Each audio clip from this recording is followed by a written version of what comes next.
ಇನ್ನು ಬಿಜೆಪಿ ಹಾಗೆ ಕಾಂಗ್ರೆಸ್ ನಡುವೆ ಗ್ಯಾರಂಟಿ ಹಾಗೆ ಪ್ರಣಾಳಿಕೆಯ ಫೈಟ್ ತಾರಕಕ್ಕೇರ್ತಾ ಇದೆ.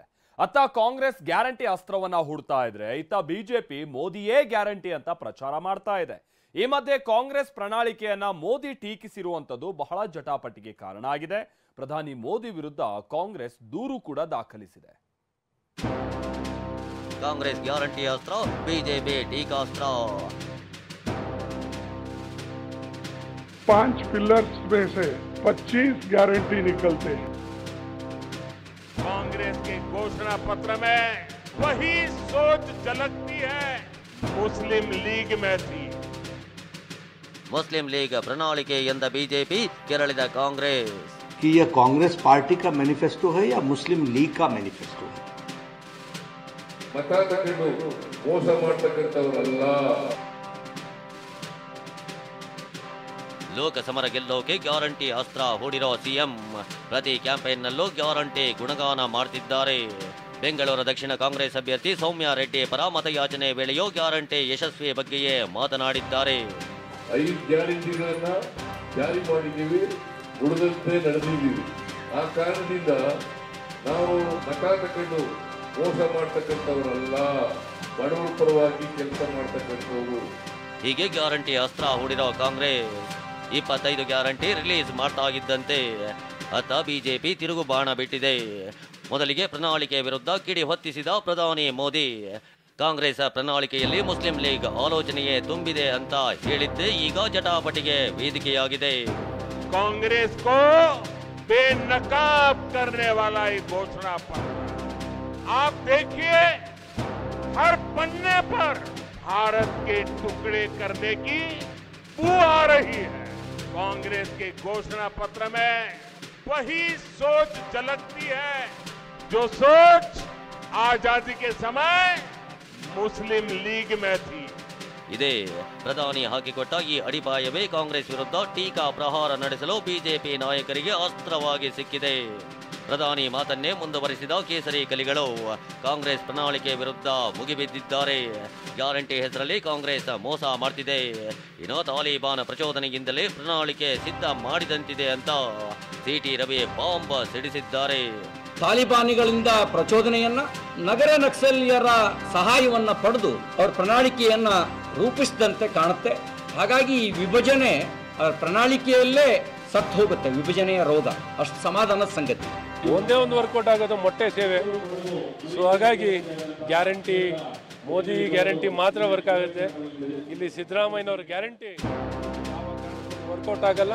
ಸಿದ್ದರಾಮಯ್ಯನ ನೋಟು, ಬಿಜೆಪಿಗೆ ವೋಟು.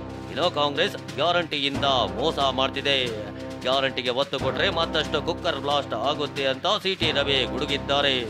ಇದಕ್ಕೆ ತಿರುಗೇಟು ಕೊಟ್ಟಿರೋ ಡಿಕೆ ಶಿವಕುಮಾರ್ ಗ್ಯಾರಂಟಿಯಿಂದ ಸಿಟಿ ರವಿ ಬ್ಲಾಸ್ಟ್ ಆಗಿ ಹೋದ್ರಲ್ಲ ಅಂತ ಕಾಲೆಳೆದಿದ್ದಾರೆ. ನಾವು ಜನರಿಗೆ ಮನವರಿಕೆ ಮಾಡಿಕೊಡ್ಬೇಕು, ಹೇಗೆ ಮೋಸ ನಡೆಸಿದ್ದಾರೆ ಗ್ಯಾರಂಟಿ ಹೆಸರಿನಲ್ಲಿ ಅಂತ. ದೇಶದ ಹಿತ ಚುನಾವಣೆ ಸುರಕ್ಷತೆಗೆ ಒತ್ತು ಕೊಡದೇ ಇದ್ರೆ ಮತ್ತಷ್ಟು ಕುಕ್ಕರ್ ಬಾಂಬ್ ಬ್ಲಾಸ್ಟ್ಗಳು, ರಾಮೇಶ್ವರ ಕೆಪೆ ಅಂತ ಬಾಂಬ್ ಬ್ಲಾಸ್ಟ್ಗಳು ಇಡೀ ರಾಜ್ಯವನ್ನು ಕಾಡಬಹುದು. ಗ್ಯಾರಂಟಿ ಬಗ್ಗೆ ಮಾತಾಡಿ ಅವರು ಬ್ಲಾಸ್ಟ್ ಆಗಿದ್ದಾರೆ.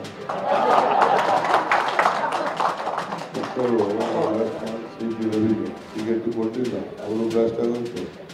ತಮ್ಮಯ್ಯ ಬ್ಲಾಸ್ಟ್ ಮಾಡ್ತಾರೆ, ವೋಟರ್ಸ್ ಬ್ಲಾಸ್ಟ್ ಮಾಡ್ತಾರೆ. ಕಾಂಗ್ರೆಸ್ ಪ್ರಣಾಳಿಕೆಯೋ ಮುಸ್ಲಿಂ ಲೀಗ್ ಪ್ರಣಾಳಿಕೆಯೋ ಎಂದ ನಡ್ಡಾ. ಕಾಂಗ್ರೆಸ್ ಪ್ರಣಾಳಿಕೆಗೆ ಕಾಲೆಳೆದ ಬಿಜೆಪಿ ರಾಷ್ಟ್ರೀಯ ಅಧ್ಯಕ್ಷ ಜೆಪಿ ನಡ್ಡಾ ಖಾರವಾಗಿಯೇ ಕೌಂಟರ್ ಕೊಟ್ಟಿದ್ದಾರೆ. ಮೋದಿ ಹೇಳಿದ ಮಾತನ್ನೇ ಪುನರುಚ್ಚರಿಸಿರೋ ನಡ್ಡಾ, ಇದು ಕಾಂಗ್ರೆಸ್ ಪ್ರಣಾಳಿಕೆಯೋ ಅಥವಾ ಮುಸ್ಲಿಂ ಲೀಗ್ ಪ್ರಣಾಳಿಕೆಯೋ ಅಂತ ಪ್ರಶ್ನೆ ಮಾಡಿದ್ದಾರೆ. कांग्रेस पार्टी को जनता ने बार बार नकारा है, लेकिन इसके बावजूद भी कांग्रेस पार्टी तुष्टीकरण की राजनीति से बरआमदा है और तुष्टीकरण की राजनीति से बाज नहीं आ रही। मैंने कांग्रेस के मैनिफेस्टो को देखा, मुझे आश्चर्य हुआ कि यह कांग्रेस पार्टी का मैनिफेस्टो है या मुस्लिम लीग का मैनिफेस्टो है। देश को बांटने के लिए और सत्ता को हथियाने के लिए कहां तक कांग्रेस पार्टी जा सकती है, इसका अंदाजा नहीं लगाया जा सकता।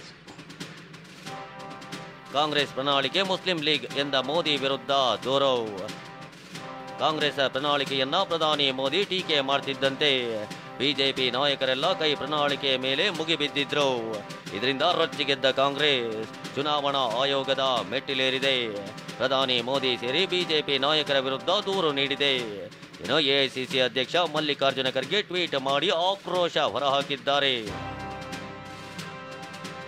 ಮೋದಿ ಶಾ ಅವರ ಸೈದ್ಧಾಂತಿಕ ಪೂರ್ವಜರು ಸ್ವಾತಂತ್ರ್ಯ ಹೋರಾಟದಲ್ಲಿ ಭಾರತದ ವಿರುದ್ಧ ಬ್ರಿಟಿಷ್ ಮತ್ತು ಮುಸ್ಲಿಂ ಲೀಗ್ ಬೆಂಬಲಿಸಿದರು. 1942ರಲ್ಲಿ ಪ್ರಸಾದ್ ಮುಖರ್ಜಿಯವರು ಮುಸ್ಲಿಂ ಲೀಗ್ನೊಂದಿಗೆ ಮೈತ್ರಿ ಮಾಡಿಕೊಂಡು ಬಂಗಾಳ, ಸಿಂಧ್ ಮತ್ತು NWFPಯಲ್ಲಿ ಸರ್ಕಾರ ರಚಿಸಿದ್ದು ಎಲ್ರಿಗೂ ಗೊತ್ತಿದೆ. ಆದರೆ ಇವತ್ತು ಮೋದಿ, ಶಾ ಮತ್ತು ನಾಮನಿರ್ದೇಶಿತ ಅಧ್ಯಕ್ಷರು ಕಾಂಗ್ರೆಸ್ ಪ್ರಣಾಳಿಕೆ ಬಗ್ಗೆ ಸುಳ್ಳು ಪ್ರಚಾರ ಮಾಡ್ತಿದ್ದಾರೆ. ಮೋದಿಯವರ ಭಾಷಣದಲ್ಲಿ RSSನ ಗಬ್ಬು ವಾಸನೆ ನಾರ್ತಿದೆ.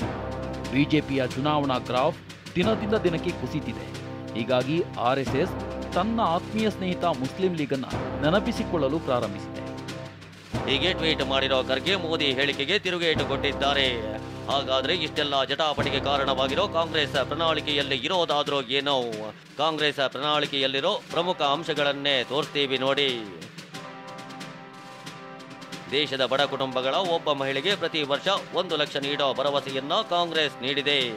ಅಲ್ಲದೆ 30 ಲಕ್ಷ ಉದ್ಯೋಗ, ನಿರುದ್ಯೋಗಿ ಪದವೀಧರರಿಗೆ ಉದ್ಯೋಗ ತರಬೇತಿಗೆ 1 ಲಕ್ಷ ಕೊಡುವುದಾಗಿ ಹೇಳಿದೆ.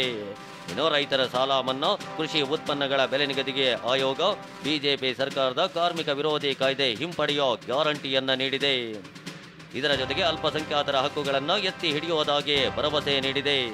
ಅಲ್ಪಸಂಖ್ಯಾತ ವಿದ್ಯಾರ್ಥಿಗಳಿಗೆ ವಿದ್ಯಾರ್ಥಿ ವೇತನ, ಯುವಕರಿಗೆ ಉದ್ಯೋಗದಲ್ಲಿ ಹೆಚ್ಚಿನ ಅವಕಾಶ, ಮೌಲಾನಾ ಆಜಾದ್ ವಿದ್ಯಾರ್ಥಿ ವೇತನ ಪುನರಾರಂಭ, ಬ್ಯಾಂಕ್ನಲ್ಲಿ ಅಲ್ಪಸಂಖ್ಯಾತರಿಗೆ ಸಾಲ ಸೌಲಭ್ಯ, ಪ್ರತಿಯೊಬ್ಬ ನಾಗರಿಕರಂತೆ ಉಡುಗೆ ಆಹಾರ ಆಯ್ಕೆ ಸ್ವಾತಂತ್ರ್ಯವನ್ನ ಅಲ್ಪಸಂಖ್ಯಾತರ ಹೊಂದಲು ಕಾಂಗ್ರೆಸ್ ಅವಕಾಶ ನೀಡುತ್ತೆ ಅಂತ ಪ್ರಣಾಳಿಕೆಯಲ್ಲೇ ತಿಳಿಸಿದೆ.